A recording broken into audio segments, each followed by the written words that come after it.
So, of course, as promised, we're doing our due diligence here and making sure that we follow through. And here I got my colleague on the line, Big J, and he is in shock. I'm still in shock. Just less than an hour ago, Tszyu defeated Jeff Horn in what could be considered. Well, let me bring in Big J first.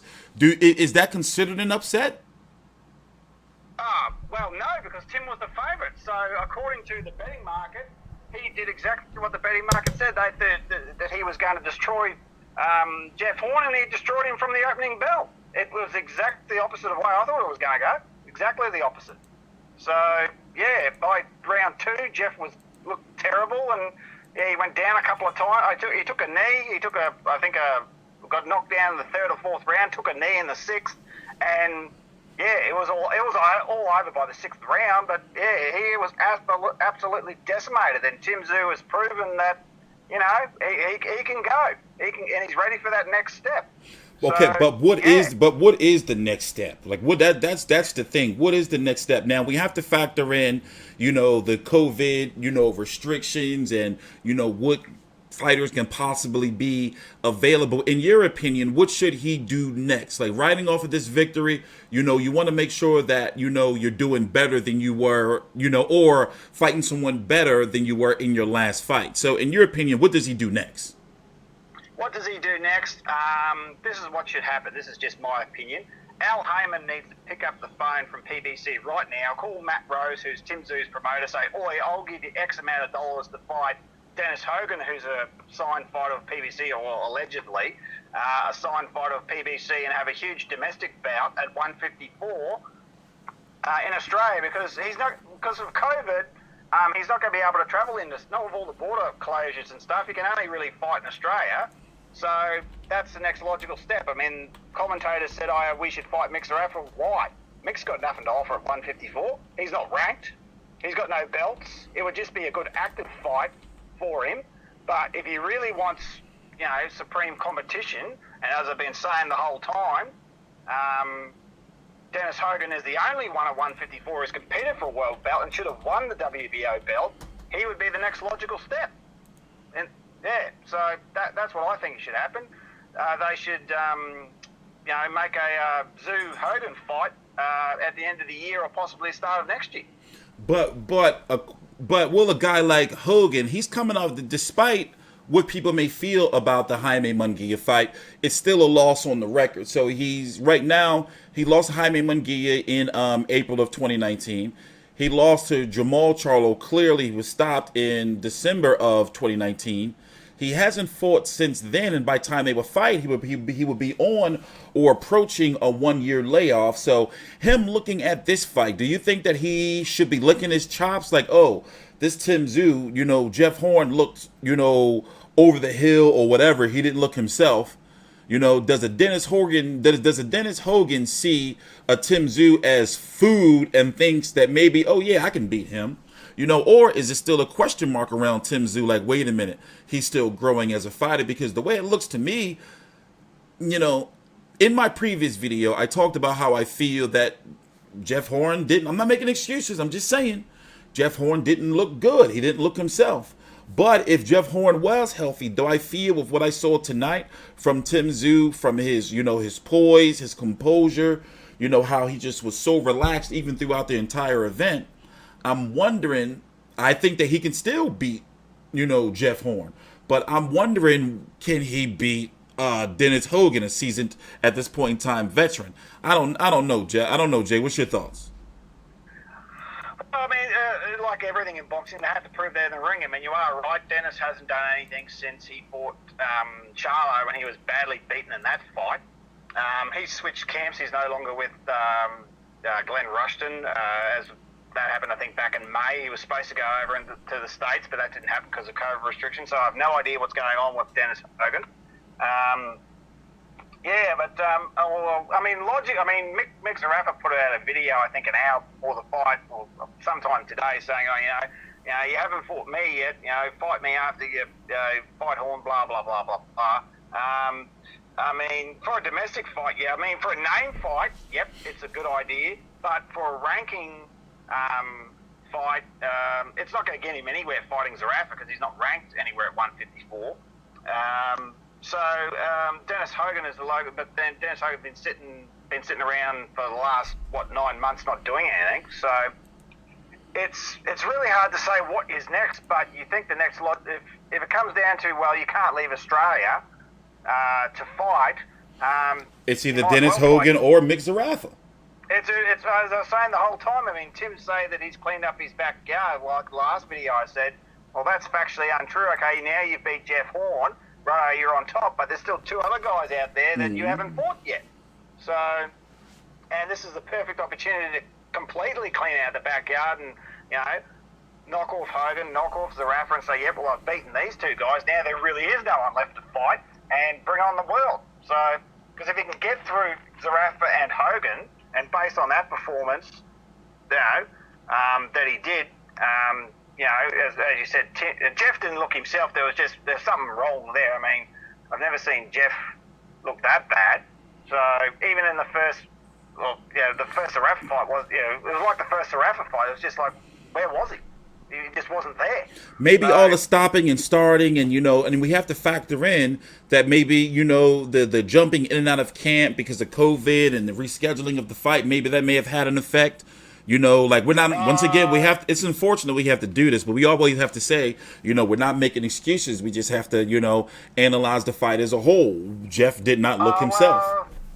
No, he didn't, but I think the one real factor was the ref wasn't letting him get into his rhythm. I mean, every time he grabbed Tim, he'd break him up.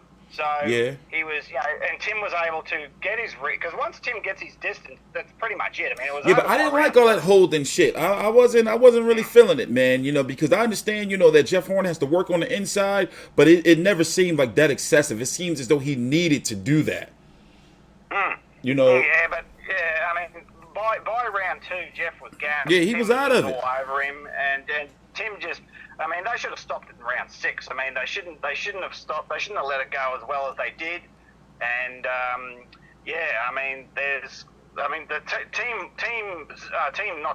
Team Horn will have a lot of questions thrown at them. If they're going to have a post press conference, there's going to be a lot of questions thrown at them saying, why didn't you stop that fight earlier?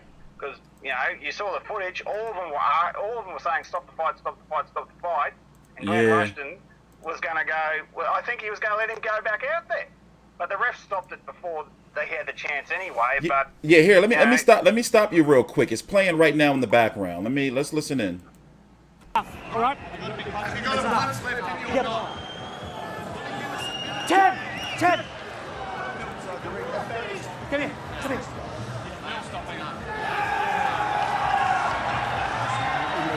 I think he was actually asking him to say no.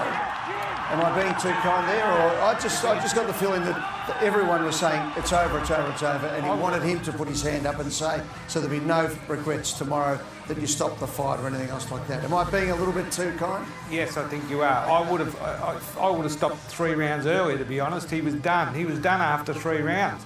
He just, on the night, he just wasn't there, and Tszyu put on a master class, as Andy Raymond said, and he just picked him to pieces, and it was just a matter of time. Jeff Fennick called it exactly correctly, saying after, basically 3 rounds he was done. It was just a matter of time. Yeah, so you agree that, Rushton may have, and, he does have a bit of a reputation, according to, some fans and media, of, letting his fighters maybe go out there a little bit too long, Now, what's your thoughts on that? Well, I absolutely agree with what Barry Michael said. It should have been stopped in the 6th round. I mean, there was no Superman punch coming out of nowhere in that fight, because in the Zarafa fight, Jeff was fighting back. Jeff was cutting, he was bloody, but he didn't look like he did against Tim. He looked completely gone. I mean, it just shows just how tough of a bloke Jeff Horn really is, because I can't think of too many people that would take that sort of punishment to the body and the head and still stand there. Them body shots were brutal to watch. I think the Crawford body shots were worse. But yeah, I mean Tim just destroyed him. There's no sugarcoating it. He just got absolutely destroyed. Yeah. There is still a question over Tim's power, because He hit him that many times and he still couldn't knock him down. So that's two questions. Yeah. Is that really the testament of how strong Jeff Horn, or how much punishment he can take? Or does Tszyu really not have the power that he needs to be? Because to be a world champion, you need one punch knockout power. And still, Tim hasn't got it yet because he couldn't knock him out. So, yeah, he beat the daylights out of him, which was what I'd said he'd do in previous videos, that he'll hit him 20 times, but those 20 shots weren't enough to knock him down, to knock him out. I mean, he knocked him down the first time, it was more like a slip and hit him on the way down, then Jeff took a knee, but he didn't one punch knock him out and definitively say, bang, and when he gets to that next level, he's going to need that one punch knockout power. Yeah, so, or at least enough to be able to keep somebody off of him, Yeah, exactly. But, that just shows, how tough Jeff Horn really is. But there's still a little bit, not much, there's still a little bit of question mark of how powerful Tszyu is. So, because, he didn't knock out Joel Camilleri, he didn't knock out Dwight Ritchie. Yeah, he destroyed Jeff Horn, but he didn't one punch knock him out. Yeah. So, and Mick Zarafa put him on the canvas. So it's still one, if you're going to get to that next, I think he's going to work on his power. As I said, he improves more and more every single time. But once he gets his power complete, he'll be the complete fighter. And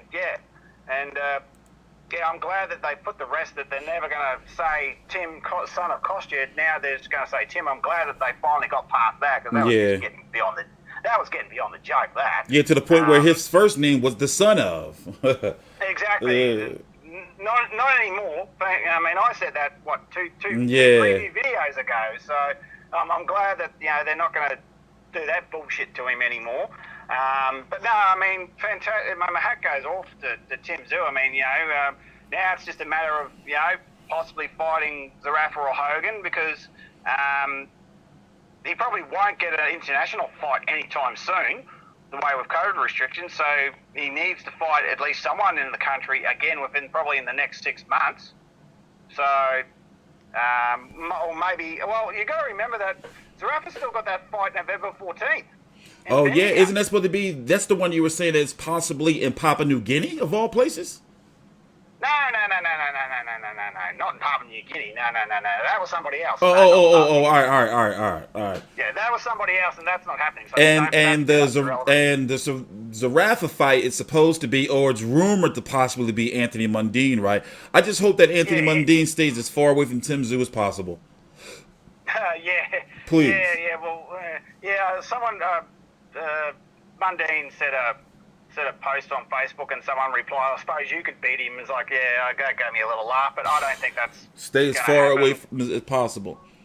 Yeah, exactly. You want to do some since we're running a little bit later on time in the video, we got to talk about what's next for Jeff Horn, because we talked about that off phone, but we haven't talked about it, on video yet. And then we got to do the quick hits for the undercard fights. Yeah, all right. We'll go through Jeff Horn. Jeff, I think, should probably give it away, because unless he's going to be, tough and meat for like a highly ranked 154 pounder over in the States. What's he got left to do?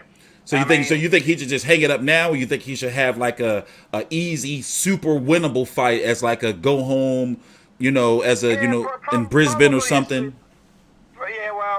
As I said before, a gimme fight. A gimme fight. I said farewell. Jeff can't win outside of Brisbane. He went to Las Vegas, got beat. He went to Bendigo, got beat. He went to Townsville, got beat. So he'll probably do an easy hurrah fight in Brisbane. But he doesn't need to. Because he's based on what you saw tonight, he's never going to be a world champion again. Yeah. But having said that, Sam Solomon won a world title at 40, so you really can't count anyone out. And people were saying the same thing about Sam when Mundine knocked him out in 2008. 6 years later, he's world champ.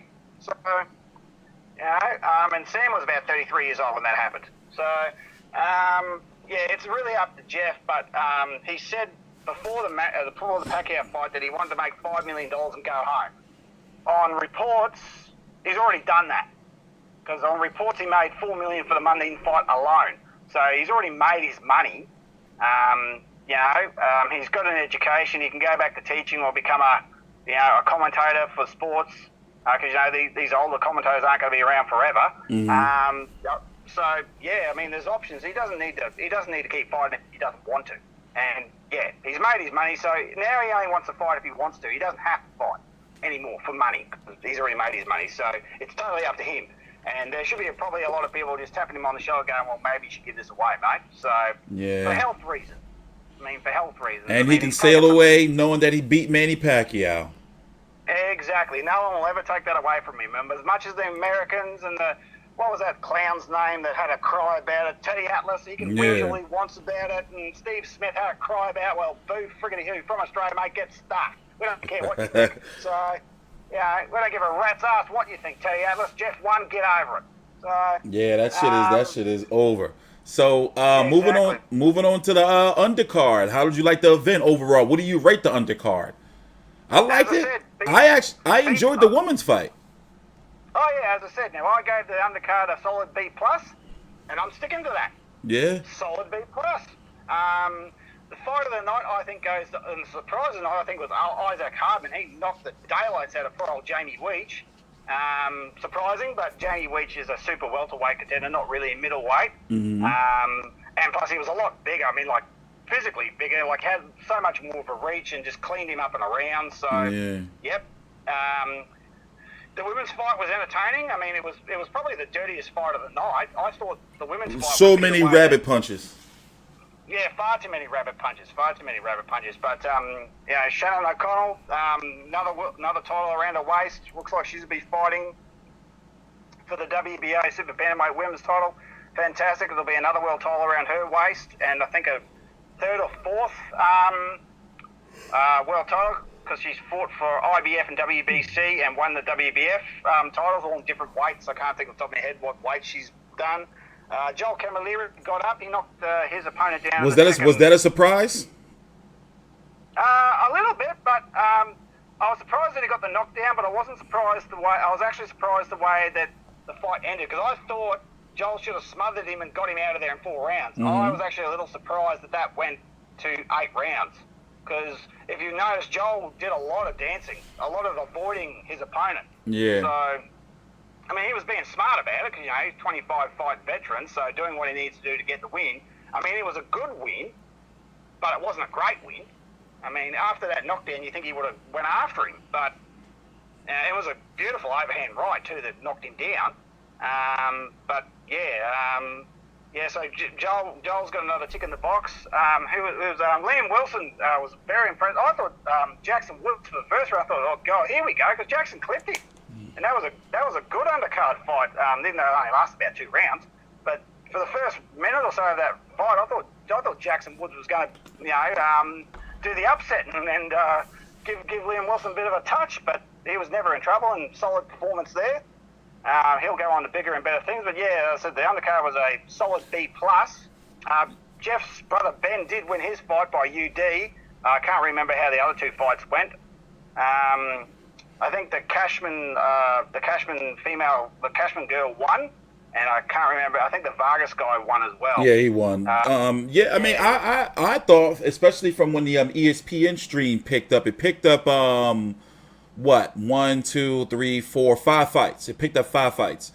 The O'Connell fight, the Camilleri fight, the Hardman fight, the Wilson, and then the Tszyu Horn fight. So overall, just the experience, the broadcast, the commentary, like, it was a nicely put together event. And the fights were good. Yeah, that is probably one of the better cards you've seen in Australia for a long, long time. I'm talking about overall quality. I'm not talking about just the main event. I'm talking overall quality of the fight, of the card. Like I said before, there was no football players fighting chubby tradies. There was no overseas taxi drivers filling in at the last minute because they couldn't find anyone. They were all, on par. There was no mismatches. There was no. Camilleri's opponent was a little bit of a little bit too green for Camilleri, but it was solid. It was a solid B plus the whole way, and it didn't disappoint. There was no crappy fights. There was no letdowns. There was no disappointments. Bar obviously, Jeff losing if you're a Queenslander, a Jeff fan, but solid night, and they did it really well. And the most disappointing thing was I couldn't get to the bloody fight. I'm stuck in Victoria. Yeah. Well, closing thoughts. I'm glad that it's over. We've been talking about this fight so much. I'm glad that it's over. I am so glad that we can move on from this thing now, because this has been it's just exhausting. I mean, seriously, like I don't want to think about Australian boxing for another week. I'm just going to let my mind rest. Yeah. But there'll be Tszyu will light up the papers and the internet for the next week or so. It'll be front page. I imagine the papers will be front page of the Townsville Bulletin tomorrow. You think he's going to have some type of parade? Sorry? You think he's going to have some type of parade? Oh God, no! He doesn't deserve that. He's beaten the next champion. He ain't the world champion. No. He doesn't deserve any sort of parade. It's just like he said he's going to be back in the gym on Monday anyway. So it's not if he deserves. You think they're going to do it? Do you think they're going to give him a parade? No, all right. Not for that. Not for that. No. I mean, Jeff got one when he beat Manny. He didn't get one when he beat Shock. So yeah. All right. No. So I am expecting some type of maybe press conference or something Monday, right? Maybe Tuesday, something. No, they might do it. They might be doing it right now. Well, that's the post fight. But I remember usually like they have like a media scrum or something like for Jeff Horn usually or something. Like after like a couple of days after the fight. But you know what? We do have to wrap up the video though because it has run a little longer. And then I've been up, since it's 9:50 a.m. my time. I've been up since 3:47 a.m. That's when I looked at the clock. Yeah, well, it's midnight here, so I want to go to bed. Yeah. So all right, this is TstreeT Controversy and Big J with FightView360.com. Shout out to all you guys that's been following us during this journey. And of course, whenever Tszyu does decide to fight again, and Jeff Horn. We'll be here then too. This is TstreeT Controversy and Big J with FightView360.com.